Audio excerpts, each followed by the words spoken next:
Hello everyone, welcome to GGN. Today is Friday, June 29th, 2012, and I'm Darko. This is my website, ggnonline.com.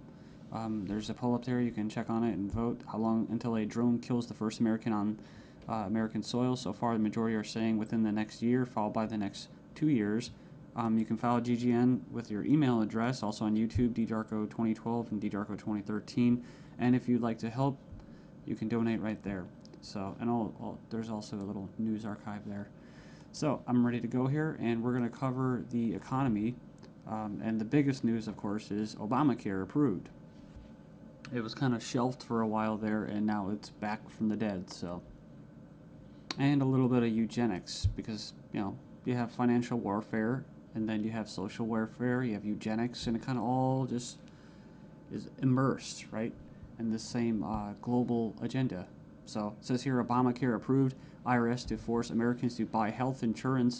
It says it's a victory for Obama and a travesty for the middle class. The Supreme Court upheld Obama's health care mandate, empowers the IRS to begin to regulate America's health care by 2014. Expect IRS thugs armed with shotguns knocking at your door to fine you almost $700 a person or $2,000 per household for failure to purchase health insurance. If you fail to pay the outrageous fine, expect to be sued by the IRS. It says here that revised healthcare laws remove the penalty of almost $250,000 in imprisonment up to 5 years.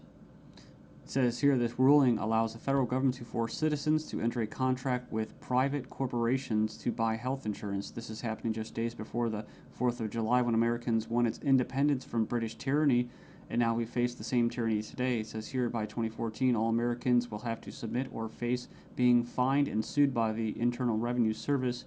The American people are already struggling financially with record unemployment, inflation, and trillions of dollars in national debt. By the time health insurance becomes mandatory, the middle class will be financially bankrupt. This is the reason why the military and police are preparing for martial law in the U.S. streets, says because people will revolt against the system that has basically turned people into financial slaves. So it says here that they're conditioning Americans with checkpoints and speed traps, army drones to spy on us.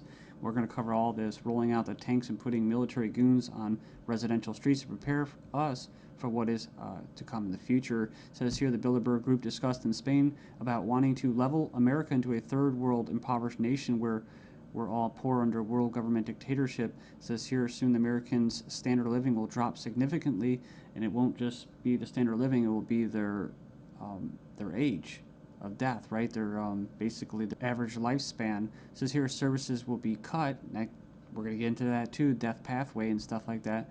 Taxes will be increased until we become so poor that we are unable to fight, and resistance will be futile. As Americans issue split decision on healthcare ruling, nearly 2/3 believe politics played too great a role. So it says Americans are sharply divided over Thursday's Supreme Court decision on the 2010 healthcare law, with 46% agreeing and 46% disagreeing with the High Court's ruling that the law is constitutional. Then you have from the Daily Bail, Obamacare complicated. Check out the flow chart. And yeah, there's our buddy, the IRS, right there. But it's just a god-awful mess. And you have Secretary of Health and Human Services in the middle. All these different vested interests, all these different bureaucracies.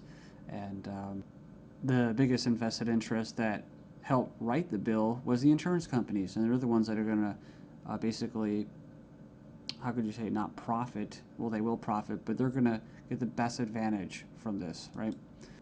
And if you would like an anarchist perspective on the whole Obamacare thing, I think Stefan Molyneux did a pretty good analysis of this. I think he held back a lot. I think he's gone over it and made his point so many times, his argument, that he was actually kind of just laid back about it. So it's kind of nice. It's 18 minutes, not too long. The truth about Obamacare, yes, it's even worse than you think. And right here in the description, he puts in there the 6 facts that he presents in his argument. So fact 1, there is no law in the U.S. anymore. Basically what he's saying is that if they could just do anything, then there's no law, right? And it's tricky because, in quote, in a stateless society, there would be what? No law. Well, there would still be common law. See, this isn't common law. This is political law. That's why you have pigs, political law enforcement, and the like that are going to be enforcing this, federal agents and that. So in other words, what he's saying is that you might as well just have no government, because right here you have a dictatorship with, quote, laws, right? They have laws that basically write in a dictatorship.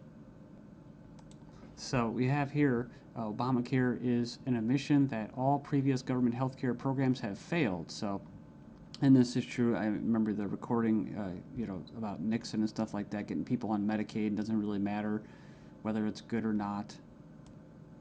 And in fact, costs have already doubled from initial estimates, and that's usually how it works. As soon as this gets closer to fruition, oh yeah, some hidden costs. Sorry, guys.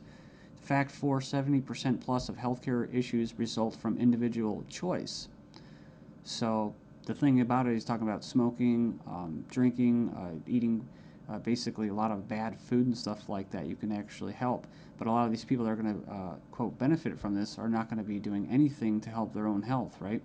So it says here the inability to discriminate on pre-existing conditions is an essential driver of healthcare cost.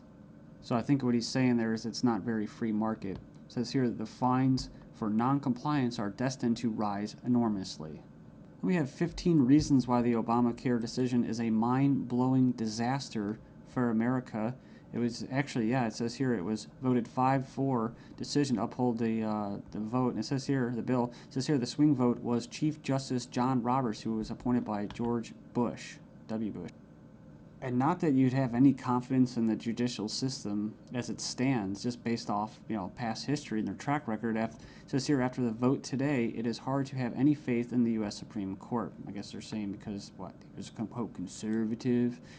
According to the Supreme Court, the federal government has the power to force you to buy private goods and services. And it goes on and says here that it's another step away from individual liberty, another step towards a nanny state. I hate that word. But it says here IRS is now going to be given the task of hunting down and penalizing Americans. And it says here, in fact, the Obama administration has given the IRS $500 million extra outside the normal appropriation process to help them enforce the provisions of Obamacare they're in charge of overseeing. It imposes more than 20 new taxes on the American people. And you can click the link there. If you click the title of this article, you can find it and check it out. So it says here, number 5, an attempt to control costs and promote efficiency. Obamacare limits the treatment options that doctors and patients can consider. In other words, the death pathway, right? The British system, this is likely to result in a decrease in life expectancy. That's what I was talking about in the United States in the beginning of this video. So yeah, it's going to send health insurance premiums soaring, especially for younger Americans. And, it's going to crush small businesses, as they say. And number 9, Obamacare is going to make the emerging doctor shortage in America a lot worse. So hundreds of thousands of doctors are leaving the medical profession because of this. It says here it's already forced the cancellation of dozens of doctor-owned hospitals. And it says here that the following is one example from the Alliance Defense Fund. It's an insidious little provision. It says here, did you know that this bill, you'll have to pay for life-saving drugs, but life drugs are free. So 100% free. If this plan were really about health care, it wouldn't be about, it would be the other way around. So yeah, it's like robbing from the future to pay for the living. So and it just turns into a god-awful mess. It's not even just politics, it's generational. 13 reasons why the revolution might start with Obamacare. Go in there and check that out. I'll just name a few and you can hopefully go in there and check it out. It says here that's a direct tax which is unconstitutional under Article 1, Section 9.